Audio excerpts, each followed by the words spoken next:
Ladies and motherfucking gentlemen, man, that was fucking Isolated Antagonist right there. And guess who I have on the fucking phone with me right now? Who is this, man? Hey, man, what's going on? Glenn, dude, what the fuck is going on, man? Chilling, drinking, enjoying the night where I'm not fucking working. Fuck yeah, dude. So, Glenn, tell everybody, man, what the fuck is going on right now in the world of Isolated Antagonist? Well, we have been waiting to announce it, but we are going to be releasing our third album. Now, we've had this thing made and done for a while. Things came up, and, with Bluntface changing how they're running things, so we decided to hold back. In the middle of holding back, we said, fuck it, we can make it better. So, October 31st, we will be releasing our new album. We're actually going to be doing it crowdsourced, too. So, any help we can get is always going to be a blessing. New album will be called Oblivion. Fuck yeah, dude. Fuck yeah, man. That's fucking badass, dude. So, we have so much news on this album, I don't even know where to begin. So, you ask the questions, I'll eat it up. Well, as far as, tell everybody, like, hooking up with Bluntface, how did that come about?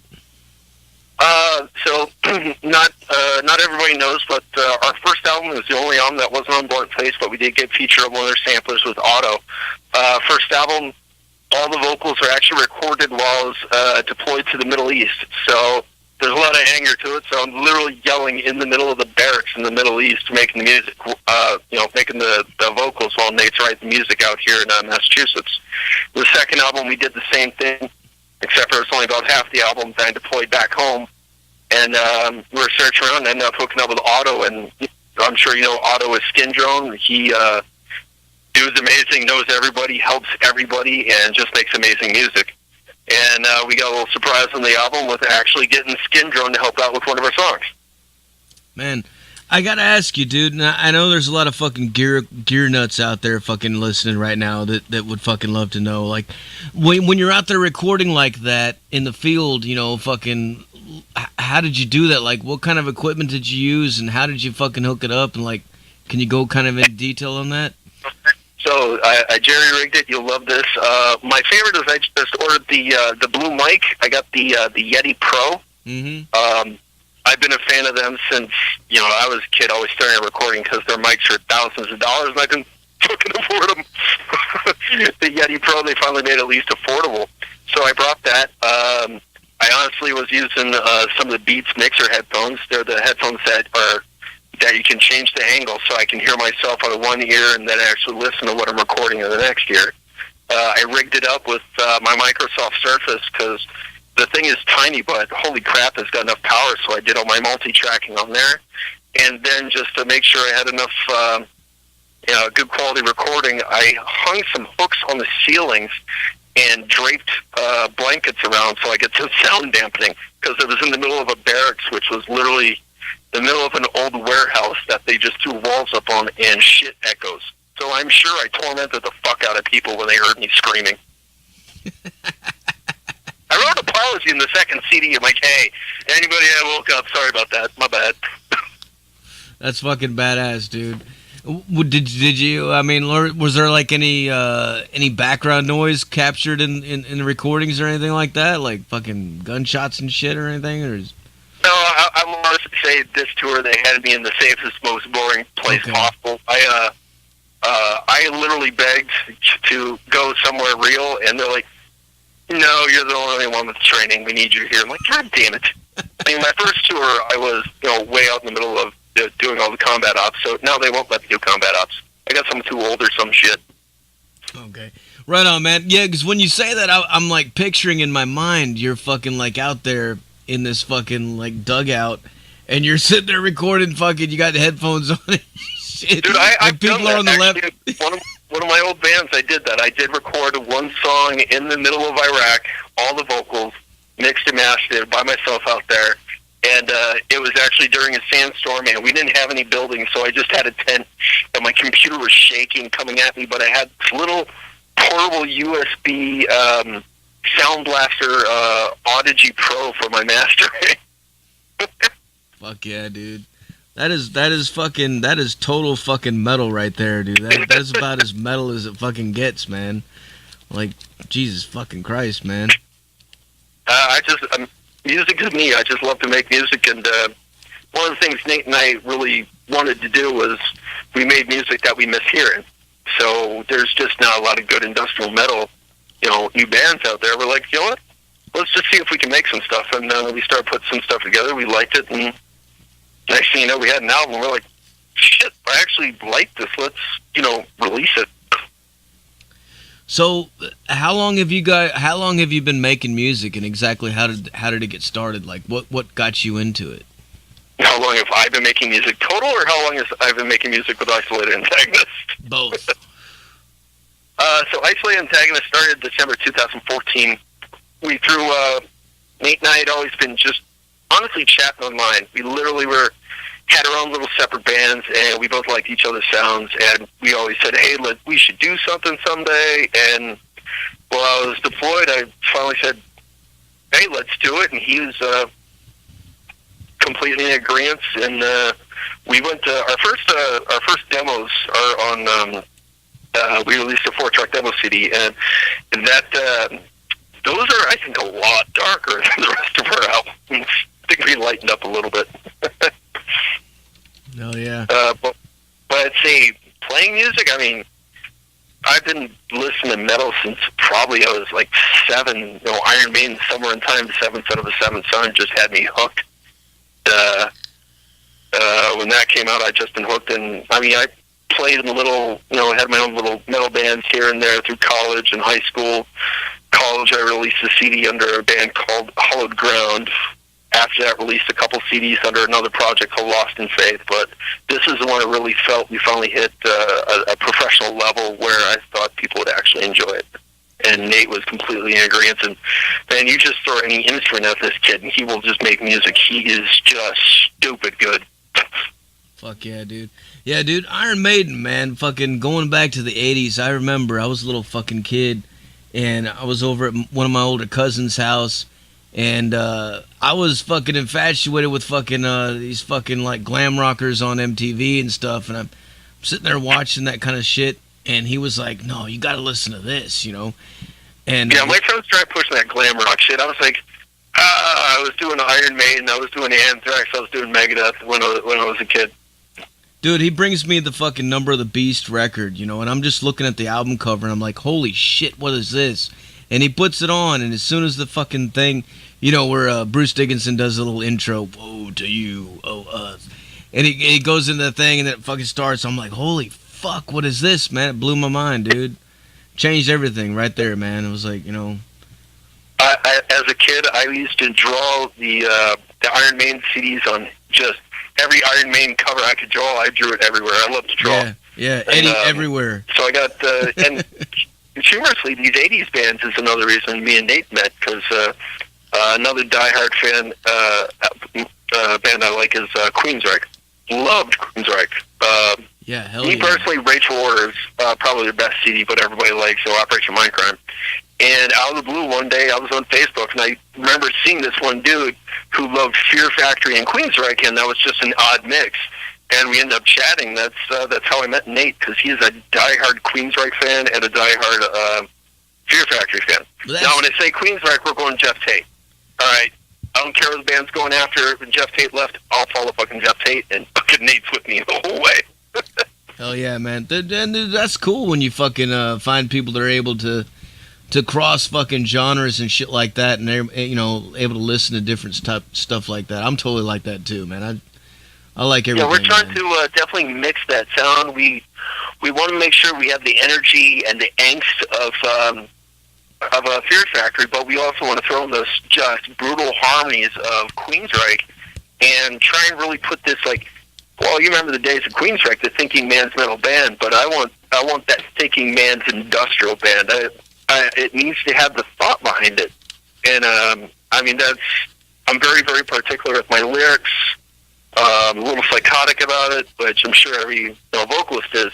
But we try with our albums. I'm not sure if anybody's gotten into it. We've done a concept album for every album, and every album is actually part of one giant story. So not only are we doing that, we're working on a book to go with one of the albums, a comic book to go with another album, and I'm in the talks with another artist to see if he can help with another comic book. Hell yeah, dude. Now, speaking of like bands, like, tell me about your influences, man. Like, what kind of what bands really influenced you on the sound, like, of what you guys are doing? I mean, in this album, we try to have a little fun and try to grab, like, some sound influence from a lot of different bands. So we try to put, I mean, we've always been influenced by Fear Factory, but we're trying to push that away and just have more fun and get a little bit more wild. So we tried throwing a little Meshuggah in there. There's a little, Cybery. I almost forgot the name of the band. So we love Cybery. We tried to put some influences of that. We hope you heard that with Wages for Slaves. We're throwing a little Static X influence in there. We're always trying to keep our Queensryche influence in there. I see one member actually mentioned that band Operation Mindcrime. I have both the CDs. I pre-ordered those because I told you I love Jeff Tate. That guy can sing. He's badass, man. What's your favorite Queensryche album? Oh, for me, it's Rage Order. All day, any day. Fuck yeah. I love the song Streaming in Digital. I don't think there's a better song that they've ever done. I love all their stuff, but Streaming in Digital is just killer. Dude, his voice is fucking insane, man. Fucking it, yeah. Jeff Tate? Yeah. Man, if you listen to some of our stuff, so I do the main vocals for our albums, but Nate does some of the higher pitch stuff. I swear to God, he hits some of those Jeff Tate pitches, and you're like, holy shit, how did you just hit that? That's badass, dude. Hell yeah, man. As far as the band name itself and Isolated Antagonist, how did you come up with that? So this actually came from the deployment. I'm sure most people that know me, I'm kind of a jackass. I'm a smart ass. So I kind of feel like I'm always the antagonist. I mean, I always help a brother out. I always help everybody else out, but I'm sarcastic and I'll bust your balls while I do it. Mm-hmm. And while I was deployed, I felt I'm just isolated, away from all my friends, and so I just kind of literally threw the name at Nate, like, what do you think about Isolated Antagonist? And it just stuck. And then it actually started even stick more than we imagined, and we started finding how it applied to a lot of the sciences aspect of things. So even on our first album, we started getting into different chemical mixtures, isolating the antagonist bonds. So it really started to flow with a lot of stuff we were working on. Fuck yeah, dude. That's badass, man. And as far as your local scene, where you're from, tell everybody about that. So I'm from Boston. I love... I did a lot of the local scene for a while. I've really pushed away from it. There are just like a couple of bands I'm really enjoying the local scene, and I mean my main one is obviously Swarm of Eyes. I don't know if anybody knows them, but whenever they try and play, I try and get out there every single time. Randy is just, this dude's a character and can play it like you wouldn't believe, and just he's an entertainer. So as a vocalist, he just controls the stage, and I mean I look to my friends like that for influences on how I want to control the stage, and I looked at also all the bigger bands. Hell yeah. Fuck yeah, dude. Yeah, man, send them our way, dude. We'll check them out and fucking get them on here, man, if we can. Oh, I will push them along as much as I can. From what I hear with Blunt Face, they're trying to push a bunch of good industrial bands next to us, so we're dying for that, because I don't know if you've heard Krebs yet. They're a little bit more industrial, like dark wave goth, but I love the shit out of them. They're fun, and we actually got them to remix one of our songs, so that's kind of cool. We're also working with Marcella, and trying to get them to remix one of our songs. I will say it's not waiting on them; it's waiting on us. We're slacking. Right on, man. Got some questions here for you from the chat room, all right? Fucking Secret Weapon here. He wants to know who taps the most groupies in the band. I'm married, so it's got to be Nate. I'm sure my wife would kill me. Dude, I've been married for years. I am not sure how the fuck I pulled it off. I I believe it's because I deploy, because that gives my wife a break, because I'm fucking nuts, and I drive her nuts. I feel you on that, right. Dude. We married, we've been married 14 years, but honestly it feels like 6, because I'm just never fucking here. Right on, man. Now, you guys haven't played live yet, have you? No, we're looking into it. We're trying to try out a bassist right now, and we had a drummer, but we got to get another drummer. Okay, so we've definitely done more of the studio stuff, and we just love making music, so even while we're trying to find people, we're like, okay, let's just make some more music. All right, man. Got another question from chat room. Megan wants to know favorite horror movies and monsters of all time. Horror movies. I am Hellraiser and Halloween. And I'm going to go a little off kilt with this. With my Hellraiser, I always go with Hellraiser Inferno. Hellraiser 5, I thought it actually grabs the feeling of the Hellbound Heart by Clive Barker a lot better, because they don't actually refer to him as Pinhead. They actually call him by his real name, the Engineer, so it always makes me smile. Hell yeah, man. What did you think about Nightbreed? You remember that? Oh, yeah, I got the limited edition re-release of that. Nightbreed is great. I still love Hellraiser. I'd say the biggest disappointment for me from Clive Barker was Lord of Illusions, because it was supposed to be about his book, The Great and Secret Show, and it just felt like it barely touched on it. Yeah. We're also huge, it's not horror, but we love Aliens and Predator. I won't say we like Aliens versus Predator, because that just sucked. Yeah, Aliens is bad fucking ass, man. Fucking, Oh, so I'm working on trying to get my whole left arm is, I'm working on a sleeve on the left arm of just H.R. Geiger work. My right arm is just all Rodin. Dude, that's fucking awesome, man. I love and that Nate shit. tattoos himself. He's insane. I mean, he's actually good. What the fuck? Yeah, dude, he actually tattooed the skull from Doom on his chest by himself. I was looking like, how the fuck did you do that with the mirror? I'm telling you, dude's like an artist. You throw him an instrument, he plays. We actually had bagpipes on the album. He only played, like, the first time we had bagpipes on the album, he had owned them for 3 weeks. Fucking kid's nuts. It's one of those people who are like, I want all your talent, dick. He knows I'll bust his balls any day. What's one of the craziest fucking things you've seen so far in your career as a musician, like on stage, at a show or something pertaining to fucking what you doing, man? So, in music, the craziest thing I've seen? Yeah. I've seen crazy things. Just always used to drive me nuts when I go to shows. It was, while I was playing, I've never had a good sound guy, and I'm sorry. I hate to say it. My sound guys have just usually been brand new, and they're like, I think the first time I had a sound guy, that shit was just cranked. I mean, he had my monitors fucking cranked, and I went, and my sampler hits the first fucking note, and I almost fell over. I was like, what the fuck? I mean, it's cool, I can hear myself, but seriously, it just knocked me the fuck over. I couldn't hear anything after he hit one goddamn note. Like, all right, we're going to need to turn that down. And then the next time I have fucking sound guy, dude has no idea how to turn the monitors on. I'm like, turn the monitors on. They're on. I'm like, no, they're not.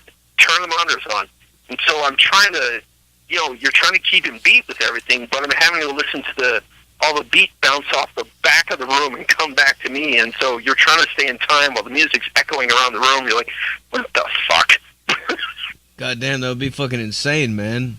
I was so pissed. I was yelling at the guy the whole goddamn time, and one of the times I just kept, I remember my sampler sitting there screaming for more smoke, and I ended up watching a video after it, and the person had just kicked on the smoke so much that the dude couldn't see shit. You see him trying to waft away the smoke, so get those stupid buttons. Like, you're the motherfucker that asked for the smoke. You got the motherfucking smoke. Oh, yeah, dude. Got another question from the chat room. Thunderous wants to know if you could play anywhere in the world, where would it be and why? Japan. I love Japan. Japan, I'm just fascinated with their culture. It's an amazing, amazing small little country. And they love metal. I don't know what happened, but they fucking love metal. So I would I would take that trip to Japan. That would be my favorite place to go. They do, man. They fucking support every fucking thing, dude. Like, every fucking album you could think of that's like fucking classic or whatever always has a Japanese fucking version with extra shit. You know what I mean? Well, do you know why they did that? Why did they do that? Because of the charges on imports. They were charging like $30 or $40 a CD, and just to make it extra for them, they would put an extra song in there because it cost so much for them to buy CDs out there. Holy shit. I remember, so I love my doom, I love my industrial, and one of the bands I loved is Paradise Lost, and I had a special order of their CD from some fucking country, and it literally was $40 because they weren't selling it in the U.S. back in the day, so I had a special order just to get that one CD. And my CD collection was through the roof because I'm a metalhead. I love my music. Hell yeah, dude. Well, moving forward, like, what kind of plans do you guys have for the future? Like, what's coming up, man? What can people look forward to? So, well, we're planning to release this album in the end of October 31st. We're trying to do a regular edition and a special edition. Special edition will have a second CD and a comic book. Where, as I said, we're doing all crowdfunding. We mentioned on the last show that we'll be donating all my profits straight to charity. Some charities I pretty much believe in. So, trying to support a military friend who passed, and her favorite charity was breast cancer awareness. So, for everything she went through, it was miserable, and I sat with her.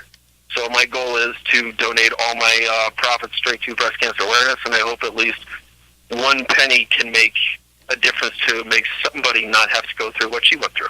Yeah, that's badass, man. And that brings up another thing, man. I remember Hanya was telling me something about that you were like really big into charities and stuff like that. Can you can you go in a little bit more in depth on that? Like what all are you guys doing and shit? So with the last album, after we released it, we found a couple charities and started donating to a lot of PTSD groups to try and help out people going through different issues, from first responders to military personnel.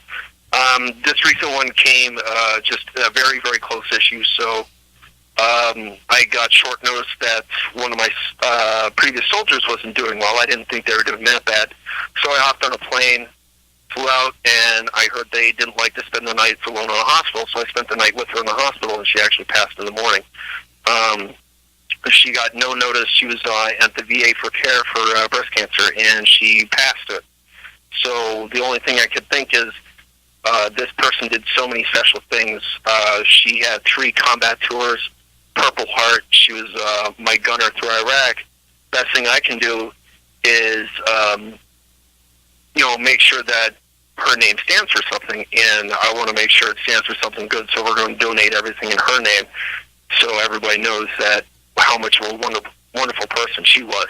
Man, that's fucking awesome, dude. That's really cool, man. I got another question for you from the chat room. Megan wants to know, what's your favorite Facebook metal group? Metal University. She loves that shit. I'm one of the admins on that group too. We got like 20,000 users, so we're always trying to promo out there. Yes. I actually started getting to a lot of the Facebook groups just simply because I started people and started finding all these groups that were sharing so much metal music. And honestly, it's one of the coolest things now because my feed, all these negative fucks on the planet, like, oh my god, the world's gonna die. Fuck that shit. I'm scrolling through my metal feed. I'm scrolling through my feed on Facebook since it's all these metal fans. It's like metal video this. We're going to kill people with this metal. And I'm fucking happy. That shit just makes me smile. It's like, oh, cool, new band I haven't fucking heard. Yeah. Fuck the planet. Let me listen to music. Yeah, no shit, man. All right, well, I'm about out of questions for you, brother. Is there any last words you want to let the people out there know? Yeah, so a couple things we didn't touch on. We got, as I said, we want to make this album better, so we got a little bored and hired an extra musician to help us out. You mentioned Fear Factory. If not sure if anybody knew this, we hired a former bass player, Christian Oldwovers, to be the bass player for the album. So he actually does all the bass on the new album coming out. Yeah, I'm sorry I don't have the website for the pre-orders yet. I'm sure you've heard of Fennell having so many issues. He's actually setting it up, but problem is he has no power due to a hurricane. So you got to give us a couple minutes, and we'll get that crap up and running and hopefully post it. You know, I was going to ask you, well, I should have probably asked Daniel last time when we were on the air last week, but fucking, I know that Gravehuffer's putting out the first vinyl record through Blunt Face Records. Are you guys planning on doing any vinyl too? So, I mean, we're digital, so we're not shooting off the back for vinyl. I mean, I think we'll probably go, we would go USB before we go vinyl. Did you see Gravehuffer's freaking USB? No, I haven't seen that yet. They released a cassette tape.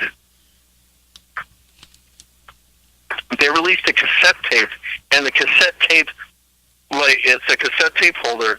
It looks like a cassette, but you open it up, and it's a USB. That looks like a cassette tape. It looks badass. I have the cassette tape they sent me, but well, you know what? I've never actually opened it up, though, because I listened to the fucking CD, so I don't know. It might be in there. I haven't opened it up yet. The case looks like a cassette tape. And I'm like, how the fuck did you make a cassette tape? Then I started screaming through, like, oh shit, that's a USB. That's pretty badass. I give a lot of love for them. I don't know if you've listed all the bands that we're doing a lot of work with. I'm sure I list a lot. I mean, I butcher Marcelo's name all the time. But so on the new album, we actually have Skin Drone doing some of the music. And to fit with the music, I actually called the song Skin Drone, and it's actually got both Otto and Eric. Eric's got his death metal growls, and Otto rocks now with the guitar. It sounds fucking amazing. And then you got to check out Otto, because dude is going nuts. Have you seen all the crap he releases? Yes. Otto is fucking crazy, dude. Fucking. So is Eric, man. Both those guys, man. They're just like non-stop, fucking left and right all the time, coming out with fucking just crazy shit. I'm like, what the fuck? What are you guys eating, even Nate man? Dude, when we were waiting for this album to release, I think Nate released another 2 solo albums on his own under Automaton on Blunt Face. And yeah, apparently you're being called out. Zach, yours is the actual cassette. I see that. Oh yeah.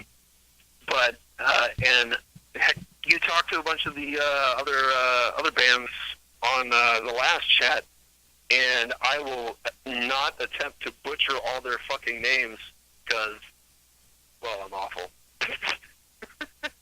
But Bluntface is bringing in some great new bands. I mean, the amount of black metal, and that's the one thing great about Bluntface. They're pulling in music that people are afraid to advertise anymore, and I think Bluntface is all about the music that people want to hear but can't find because of what shitty pop has done or what radio music has done. And we're all about making music that, people miss hearing.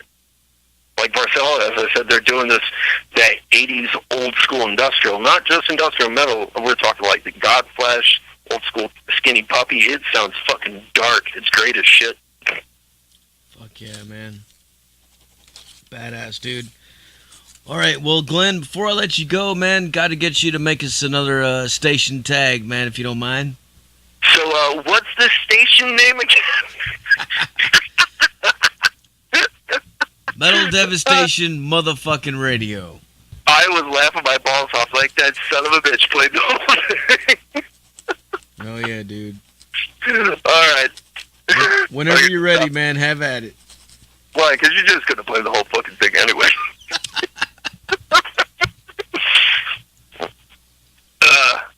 Hey, this is Glen Mitchell from Isolated Antagonist. You're listening to MetalDevastationRadio.com, motherfuckers. Turn it up, crank it, listen to the fucking science and shit. Fuck yeah, dude. That's what I'm talking about. They fucked that one up at least. That was perfect, man. You'll probably play that part too. Hell yeah. Oh, you know it.